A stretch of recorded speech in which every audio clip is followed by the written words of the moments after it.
서로 봐줘야겠죠. 쉽게 얘기하면 거의 100% 가지고 있다는 궁합은 없어요. 절대 아니에요. 잠자리를 처음 갖게 된다면은 다 맞다고 하죠.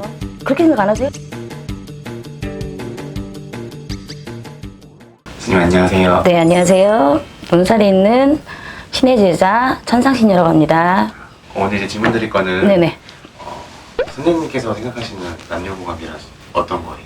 남녀궁합 뭐 일반적으로 생각했을 때 서로 봐줘야겠죠. 쉽게 얘기하면 서로 보면 좋아야 되고 서로 보면 애틋해야 되고 서로 찌푸리면 만날 필요는 없는데, 일반적으로 저희들이 풀어가는 남녀궁합이라고 봤을 때 저는 남녀궁합이라는 거는 50, 60%만 있어도 성공한다고 보거든요, 솔직히. 거의 100% 가지고 있다는 궁합은 없어요. 선생연분이라고 하지만은 선생님은 과연 100%일까요?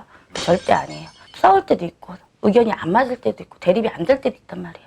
그럼 100%는 전 없다고 생각은 하지만은 50, 60%만 맞다고 해도 남녀궁합은 최고의 궁합이라고 볼 수는 있는데, 하지만 궁합이 좋다고 하지만은 사람들이 사람과 사람의 배려가 없다면은 궁합이 뭐 소용이 없어요.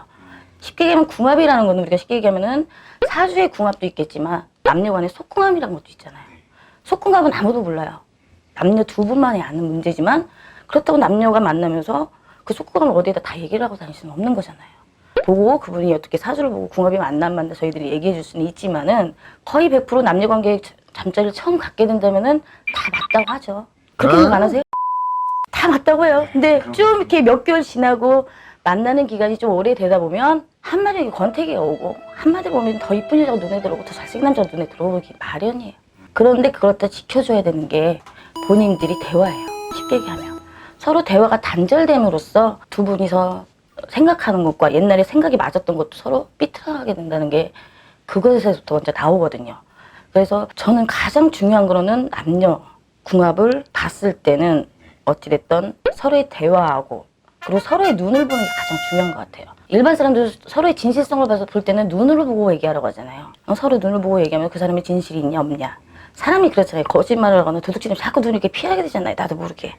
남녀관계도 저는 그렇게 봐요. 근데 모르겠어요. 저도 뭐 이제는 결혼도 하고 아이도 있지만은 지금 남자가 안 보여.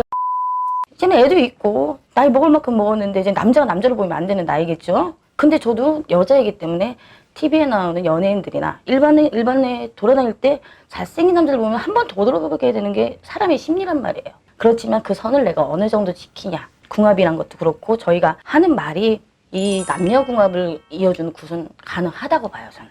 왜냐면 퍼센트는 올릴 수 있다고 봐요. 사람이 그 대신 하나의 중점, 두 분이 같이 오셔야 된다는 거. 남자 하나만 와서 푸른다는 거나 여자 한 분이 와서 푼다는 건 아니라고 봐요. 서로 합을 맞추려면 같이 오셔서 같이 합의 받아서 좋은 곳으로 좋은 데에서 기운 받고 서로의 눈을 보고 또한 저하고 같이 셋이서 대화도 많이 하고 혼나기도 하고 그러면서 서로의 궁합을 퍼센트를 올릴 수 있는 가능성을 보여줘요, 저는. 쉽게 얘기하면 합의구 재수굿이라고 하죠. 쉽게 얘기하면 일반적으로 안 드시는 분들은. 근데 저는 굿이라는 것도 이런 쪽으로 안 믿으신 분들은 조금 왜냐면 우선 돈이 들어가잖아요. 돈이 1, 2만 원 들어가는 건 아니고 꺼리낌이 있다고 하지만은 내가 한번 이 사람하고 잘 살아보자. 이런 가짐을 갖는다면은 저 같으면 한번 해보겠어요. 믿거나 말거나 하겠지만 그러나 가장 중요한 건 본인들 사주를 가지고 가까운 곳에 가셔서 얘기하시는 게 가장 좋을 것 같아요. 쉽게 얘기한다면. 네, 그러면 이제 남녀분들이 이제 궁합을 보러 올 때 네네. 결혼을 앞둔 상태에서 많이 보러 오잖아요. 아, 그렇죠. 그럼 그 시기는 언제쯤 보면 가장 좋나요? 우선은 결혼을 앞두고 궁합을 보는 거기 때문에 불이 붙을 때는 붙는 사람들이 거의 온다는 거죠. 근데 이제는 닳고 달아서 어쩔 수 없이 이 사람하고 결혼을 해야 되네 이렇게 생각하시는 분들도 오시는 분들이 있어요. 근데 저는 단호하게 얘기해요. 왜 저는 신을 모시고 이 얘기를 하자면 저는 한마디로 얘기하면 매개체예요. 신이 전해주는 얘기만 전해주는 매개체밖에 안 되는 사람이거든요. 그럼 가르쳐주는 말씀을 드려야 돼요.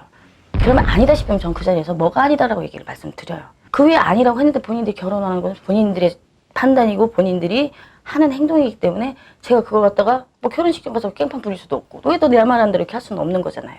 그렇기 때문에 있는 그대로 가르쳐 주신 대로 말씀을 드리되 결정은 본인들이 하셔야죠. 그렇다고 뭐 자기들이 결혼을 했는데 내 말대로 살지 말라고 했는데 결혼을 했는데 나중에 와서 저한테 왜 결혼하지 말라고 도시락 들고 싸들고 말리지 왜 안 그러셨어 보살님 이러면은 그럼 맞아야죠. 한 손가락에 생겼잖아요. 그래서 그런 분들은 어른들이 옛날에 하시는 말씀이 그게 있잖아요. 좋은 얘기는 버리되 나쁜 얘기는 한 번씩 더 곱씹어서 생각을 해보라는 얘기가 있잖아요. 그 말도 똑같은 것 같아요. 이런 거 놓으셔도 본인들이 안 좋다고 얘기해주는 특징 같은 거를 저희가 얘기를 해줄 때는 한 번 더 생각하고 한 번 더 곱씹어서 아니면 한 번 더 적어보기더라도 하는 게 가장 좋은 방법일 것 같아요.